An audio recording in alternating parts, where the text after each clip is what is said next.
Alright, lesson number 4, rank. Here are the key words that you'll need to understand this lesson. If you are the boss of a company, you have the highest rank. If you are a new employee, you probably have a low rank to begin with. Units of language also have rank. This is called the rank scale. A group is made up of one or more words. A clause is made up of one or more groups. A sentence is made up of one or more clauses. Now, it's very important to understand rank. In sentence 1, how many units of language are there?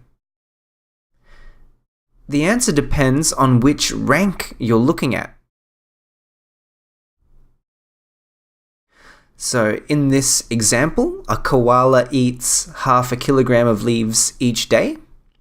There is just one clause, 4 groups, and 10 words. A clause linguistically creates an event, so it almost always includes one verbal group.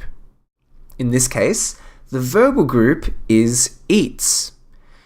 Now, we can call it a group even though it only has one word. The first group of the clause is a koala, which has 2 words. Now, there's no functional reason to separate those 2 words because together they express a unit of language. Another group is half a kilogram of leaves. So this group also functions as one unit.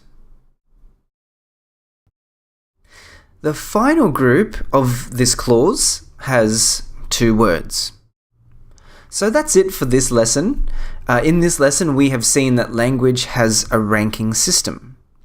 And in the next lesson, you'll see how the ranking system can be used to package meaning.